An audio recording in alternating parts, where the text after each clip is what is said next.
here. Woo! Just a little nervous, but I know that I can do this.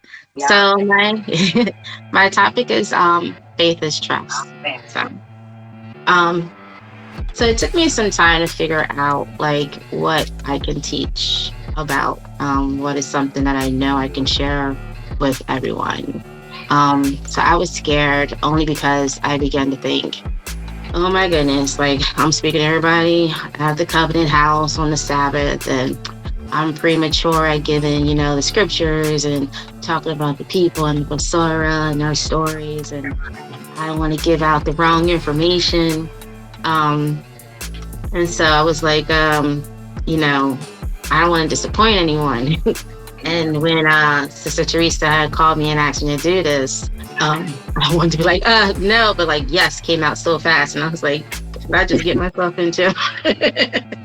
um, so I'm like, okay. So as Yeah. Thursday came, I was at my first job because I was like, okay, I just committed myself to do Sabbath service. So I'm sitting here stressed because I'm thinking, oh, what am I going to talk about? I don't know what to talk about. So I'm like not focused. And when I got to my second job, as I was supposed to, do what I was supposed to do, I'm sitting here thinking about topics. And I was like, okay, let me stop. Let me ask the Most High, what should I speak about?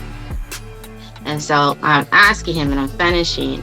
I start thinking about different topics, that I can relate to. And I'm sitting here looking up different services, which that's my mistake right there because I just asked him to give me something, but I'm sitting here trying to find it myself. Like, and I'm sitting here like, I don't even know, what to talk about. And so I'm putting on different sermons and everything like that, trying to get ideas, and nothing, came to me.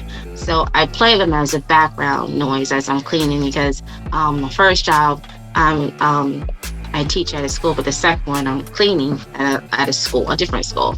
So I put the sermons on as a background noise because they left me in the building by myself in that big school. So not trying to hear anything crazy. So the sermons are playing and not me hearing it yet. All I start hearing is faith and trust and faith and trust, but I haven't caught on to that yet. So as I stop looking, I'm cleaning, then I start hearing faith and trust, and I'm like, that's what I'm gonna speak about. And then I'm like, well, I noticed that, you'll get a lot of reference from my job. I noticed that a lot of women at my job, a lot of the teachers, they're going through a lot of things in their personal lives outside of work, and even at work too. Where you see where they have that worry, or they're looking for something, they need that faith or trust in something to help them in certain situations. And I said this would be a good topic to talk about for faith and trust. So then I was sitting here like, okay, if I'm going to pick that, how can I explain faith and trust to everyone? So of course I went to my two resources, Google University first. That's one of them. And then I started looking up, okay, what is faith? And it was it's the complete trust or confidence in someone or something. And I was like, okay, so let me go into the Torah. Sorry, let me go say hi to Thomas. Let me go into the Torah and let me see what it says faith is. And as I went into Hebrews 11:1, it says, now faith is the substance of things hoped for, the evidence of things not seen, right? So I was like, okay, so I got the definition of faith, but what is trust? So I go back to Google, and it was like it's a firm belief in the reliability, truthability, or strength of someone or something. So I'm like, okay, so I know what faith is, and I know what trust is, but I need a deeper definition of trust. So I go into the Torah again, and in Proverbs, that's where I end up going to, was Proverbs 3:36, and it says, trust in El Yahuwah with all your heart and lean not into your own understanding. And then the 6 is like, in all your ways acknowledge him, and he shall direct your path.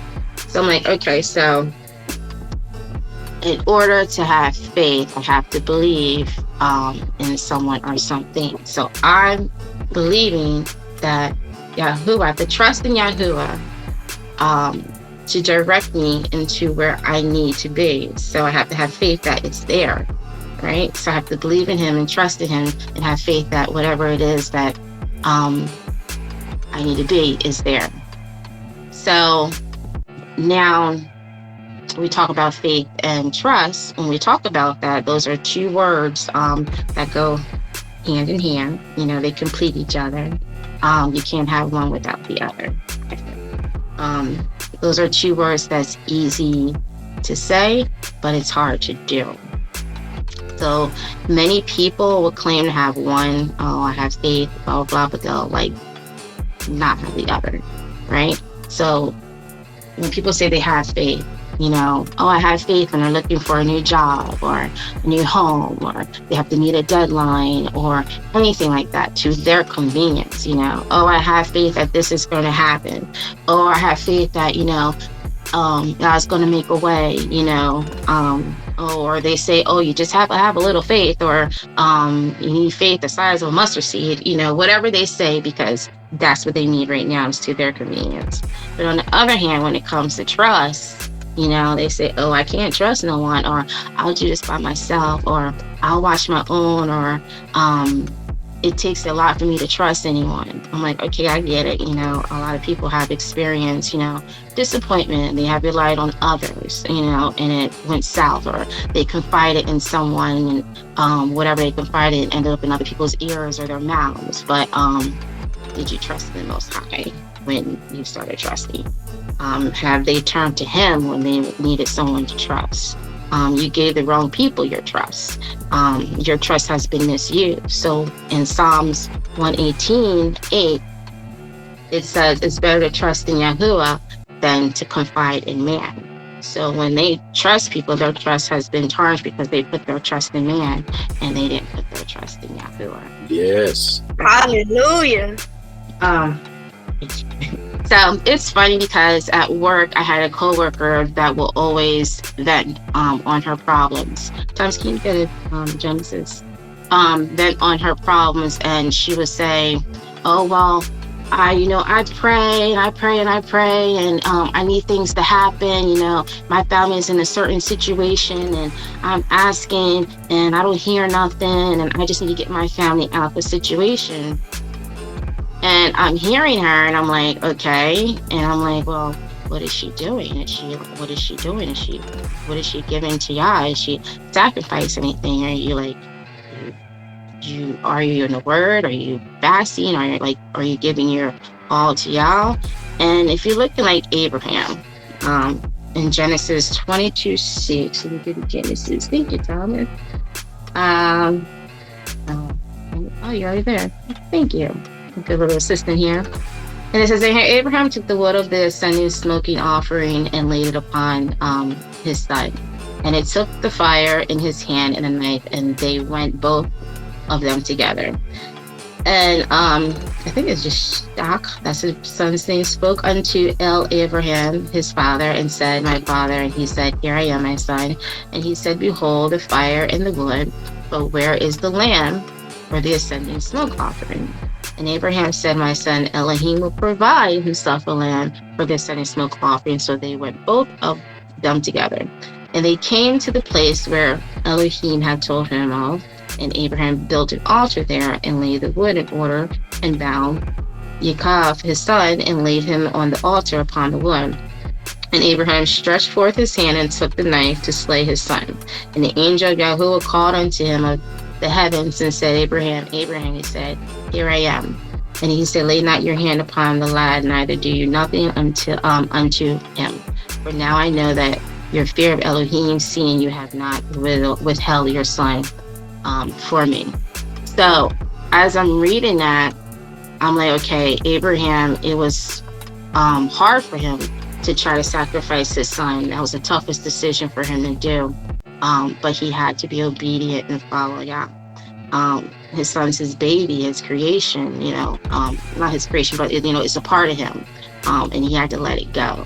And, he could have easily been like, nope, I'm not doing it. Let somebody else get something, whatever, but he had faith and he followed the Most High's direction and trusted him. And when they saw that his faith was great, they was like, okay, you can stop. You don't have to do that. We believe you. We know you're faithful.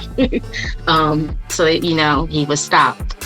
So when my coworker said that she prays and have faith, she really doesn't, because for one, she's not hearing God's voice. And then she's repeating her prayers over and over and over again. And then two, she says she has to be the one to get her family out of whatever they're going through. So she has to be the hero. And she's not turning it over to the Most High. So her faith, there's no trust in the Most High. So see, people are easy to have faith, but the moment that there is a shift in a situation, all hope is lost, all trust is gone, it's out the window, and you begin to doubt Yahshua. Take Noah.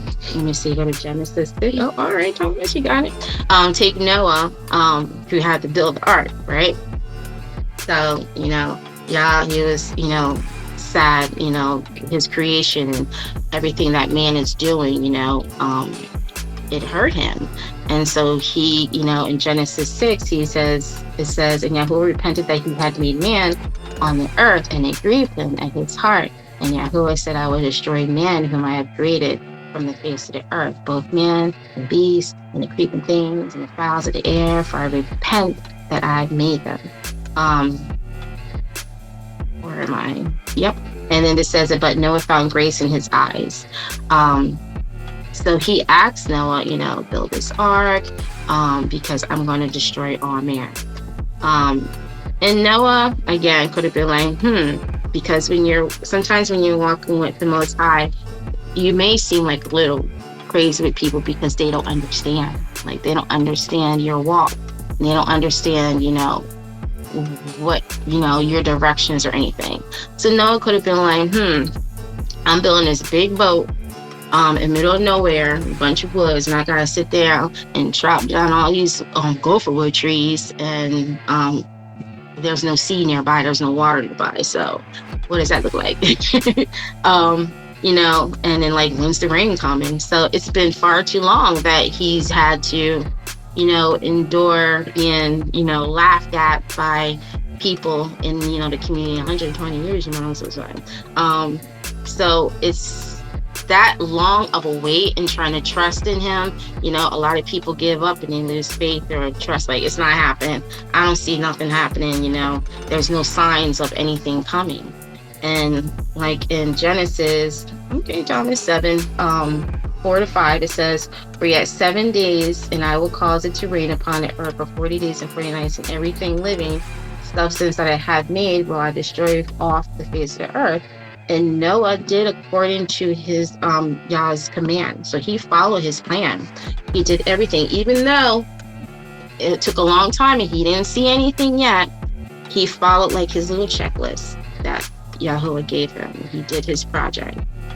And he trusted in him. He trusted his word.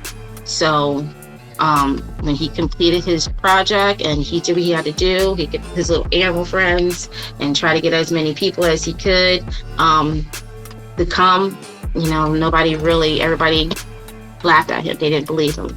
But when that first drop of rain hit and it was time to close the door, that's when everybody was like, hey, hold on, wait a minute.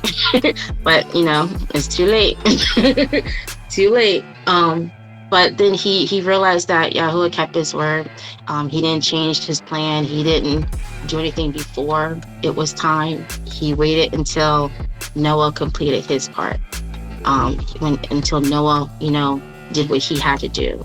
So when we say we are following his words and directions, but then we don't see results, we don't see everything come into play at once, we're, like I said, we get made fun of when we're walking with the Most High. We think we're crazy and stuff, and we give up, and we take another road, and we try to problem solve on our own, so we won't look, crazy or try to get things done quickly. But you had to have clear instructions from the Most High, and you have to make sure that you do your part so he can do his part. Did you follow your steps in order for everything to be fulfilled? No. So you basically, when you don't do that, you don't follow your steps, and he's telling you to do this, and you're like doing this much, and like, I'm just do this much, but then I'm gonna add this in there. and then let's see what happens. And then nothing happens. And you're like, well, he said this was going to happen, but I don't see nothing. Well, you didn't do everything that he told you to do. So then you start losing faith and you start losing trust in the Most High. And then you're like, no. So basically, when you lose faith and you don't trust him, you're basically saying that Yahweh's words, he's a liar, and he's not. That's the farthest thing. So when you don't believe in his word, you're calling him a liar, and he's not a liar. He does what he said he's going to do. But did you do your part as well? And sometimes we are tested, and sometimes our tests can be really, really hard. And like, we could be going through so many tests to test our strength and weaknesses. It can either be, emotional tests, mental tests, physical tests, or even spiritual tests that, we go through in life, just to see like how strong our relationship is with our Adonai. And if we look at Yeshua in Matthew's 8-23, Thomas is pulling that up for me right now. You got it? Almost there, right there. 8. Okay. So it says, and when he was entered into the ship, his Talmudim, I believe that's how you say it, followed him. Let me make sure, Talmudim, okay, followed him. And and behold, disciples, Talmudim. Yeah, his disciples, and behold, there arose a great earthquake in the sea, so much so that the ship was covered with the waves. But he was asleep. And his disciples came to him and awoke him, saying, Adonai, save us, we perish. And he said unto them, why are ye fearful, O ye have little faith? Then he arose and rebuked the winds and the seas, and there was a great calm. But the men marveled, saying, what manner of man is this, that even the winds and the seas obey him? So basically, Yeshua, they're sitting in on the ship, they're on a little boat, and he's knocked out because he got a little pillow, so he's asleep. He's asleep, he's knocked out, but is he really? Because remember, he's our teacher as well, and sometimes your teacher would test you. So he's asleep, and there's a storm, a big storm going on, and all his disciples and stuff, they're freaking out. They're scared, like, we're going to drown. Oh my goodness, we're going to be at the bottom in this ocean. There's a storm, there's a wave, and he did not care that we're about to die. He's sitting here asleep, like, and they wake him up and they're like, wake up, we're going through a big storm. And I'm pretty sure he was probably like, I'm sitting here trying to test to see how great their faith is. They with me, and they supposed to be following me, and they saying that they believe in me, but they sit here worried that they about to drown in this ocean when they sit here with me. So I'm pretty sure at a point he was probably like, when he said, be still, calm down, like, okay, they failed that test. But we go through many tests, and sometimes we do fail, and then we would get retested again, over and over again, until we pass it, or we catch it, or we get it. So that is something that we always have to endure in life and always have to remember. Another example is with our friend Peter. Did you go to Matthew 14 for me, Thomas? And 30?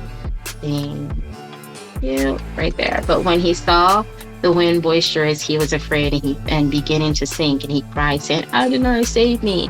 But when he saw and immediately Yeshua stretched forth his hand and called him and said unto him, O you of little faith, wherefore did you doubt? And when they were coming to the ship, the wind ceased. And then when they were in the ship, came worship him, saying, of truth, you are the Son of Elohim. So it's another one out in the ocean again. I don't know, it's the water, and there's a lot of water going on. I'm not a water person, but they're out there again, and they see Yeshua out there in the ocean of nowhere, and he's like, come on, Peter, come on, let's go. And Peter like, yeah, let's go. But the moment that Peter took his eyes off of Yeshua, he began to have fear and doubt and not and be afraid. And he's like, come on, just follow, keep your eyes on me, I believe. Like, come on, let's go. And he began to sink. You didn't have to catch him, But he raised his hand out and called him and told him why he didn't have faith. You should have just kept your eyes on me you kept your eyes on me, you would have just walked out there and came at me. And I believe that we sometimes forget to focus on, the Most High. In the moment that we take our eyes off of him, our faith begins to go down, and we start to not trust him. And then we begin to sink. We begin to sink in everything that's going on in our lives. And then we sit there and we start going through depression or anything like that because our eyes got taken off. We got taken off a path. And we just got to remember to stay focused and trust in him and have faith and just, stay in prayer and know that everything will be all right. And then as I look at it this week, it's funny because this week I work in childcare, and most of my teachers are new in the field. Most of them have never worked in childcare, and most of them are a little bit seasoned, or some have, put their foot in the water. So all the time I'm doing one-on-ones with my ladies, trying to teach them, trying to show them, this is what we need to learn. This is what we need to do. This is what we want to be. All right.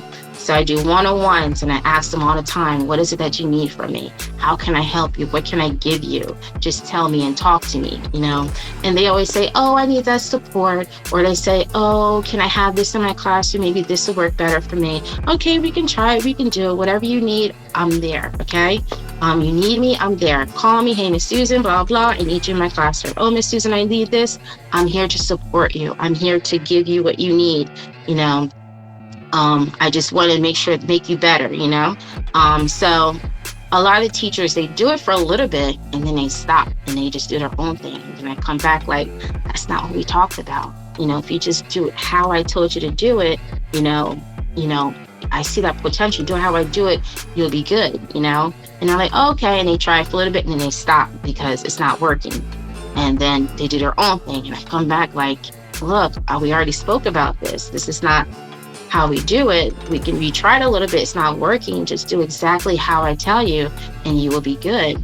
So then I'm like, okay, they try for a little bit, but they're not getting it. So how can I get them to understand that my words, what I'm telling them is very important, and what I tell them to do, they have to do it. Because when we have people come into the center, parents doing tours or licensing, we want to show that what I say my teachers are, they are. We want to show that we're a quality care center, that my teachers, I say that they're qualified because they show that they're qualified. They act like they're qualified. They speak like they're qualified. So we speak to speak, we talk the talk, and we walk the walk. So I want to make sure that what we say that we are, we are. So I figure, okay, this week I'm going to give them a little reading. So on Wednesday, I pulled out different articles from books, educational books that their teachers can learn on. And some of the topics were, connecting with families and children. Some of them were about, classroom management, or, how to recognize, different traumas or behavior, like the behavior is a cry of help and stuff in children and stuff. So I wanted them to read it. And I was like, okay, everyone's going to get at least 15 to 20 pages to read. Now, this book is about 500 pages or so, like different books. And I was like, instead of all of us reading it by ourselves, we all take a little piece of it and then we can put it together. So as I'm sitting here pulling out pages that I thought were perfect, then I was like, okay, should I just give everybody anything? And I was looking at it like, you know what? I'm going to give the chapters according to what each teacher needs, according to where their struggles are. They've come to me and they've asked me for help in certain areas. So I'm going to give them these chapters that fits what they're struggling in.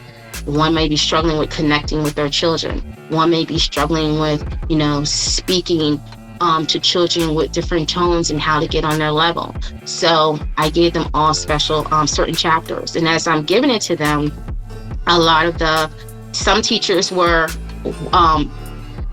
some of them accepted, like, okay, this is what we have to do. And you have others like, oh no, I can't do this. I'm stressed. I already have things going on in my outside life. I have homework, I have school, I have this, and you want me to do this homework and do this? And I'm like, look, I understand you have outside time and everything like that, but this is still part of work. We have a professional development day on Friday, so we had a half a day. And I was like, so what you're reading, I want you to tell me on Friday. And they're like, no, I can't do this. I can't do this. And they're upset. I'm like, either way, I need you to do this. I need you to read it. And all I'm asking you to do is just read it now, since it's Wednesday. And then Friday, when we have our staff meeting, just give me 5 minutes of your time and just tell me in front of everyone what you have learned, how you can use it in the classroom. It doesn't have to be your classroom. And then what else would you like to learn? And I said, that's all I want. Just pick a few things out of it that you've read and tell me what you've learned. So as Friday came, a lot of the teachers were coming to me and they're like, Miss Susan, I can't do this. I've read it, but I'm not good at telling people and expressing to people, what I read. My words aren't, they get a little bit crazy. I can't do this. And I was like, you come to me one-on-one and you speak with me. You're comfortable with me. So when you're speaking to them, just look at me, focus on me, look at me. I'm there. I'm always there for you. I'm always there to help you. Just focus on me. So as they're presenting, they're sitting here talking, and some are comfortable because they know I'm there. Then they're like, oh, this is what I've learned, blah, blah, blah. And as they're giving their information, it's also helpful for others that's like, oh, I'm going through that too. Wait a minute, what you read ties into what I did. And then some of them are like, okay, I'm nervous, but I'm just going to look at Miss Susan because she's right there. And I'm like, okay, just focus on me. You're good. So, that was a success for them. And they did really good. But then when I look at it and I start reflecting on, well, why did I say yes so fast to Sister Teresa? And then I picked the topic, faith and trust. And I'm like, well, dang, I feel like a little hypocrite because I'm sitting here stressed out about doing service and sermon, and I don't have faith and trust that the Most High will be here with me when I sit there and present my topic. So that was a little lesson for me. He made me say yes really fast because I had to learn something. I had to learn, to have faith in him and have trust. And I'm sitting here telling my ladies, oh, focus on me. Don't worry, nobody's there. I'm there with you. I'm there with you. I have you. Wherever you fall, I will pick up. Just focus and do what you need to do. Follow my steps. And if you follow my steps and do what I tell you, you'll be good. So I had to learn to do the same thing. I had to make sure that I'm focused on him and I'm following his steps in order for me to be great. Because there's a lot of things I say I'm stressed out. Oh, I'm in school, I'm working 2 jobs, I got to do this. And I'm like, I don't have time to do this. I don't think I can do this. And I'm like, well, dang, this is an eye opener. He needed me to see what I was saying. And I was like, and it was like, cha-ching, you need to get together, Susan. And I'm like, oh my goodness. So I'm like, okay, I have to learn how to trust. I'm trusting in him. So if I go to John 5, 19 and 20, you got it, Thomas? I'm sorry, Thomas, I didn't have that up for you. 19, right there. Oh, I'm sorry, 5. I said 5. Sorry. It says, thank you, Thomas. Then Yeshua said unto them, Amen, I say unto you, the Son can do nothing of himself but what he sees the Father do. For what things soever he does, these also does the Son likewise. For the Father loves the Son and shows him all things that he himself does. And he will show him greater works than these, that ye may marvel. So I read that because when you put your faith and your trust in the Most High, you get to experience him. You get to experience what he does for you. You get to experience everything that he said he would do for you.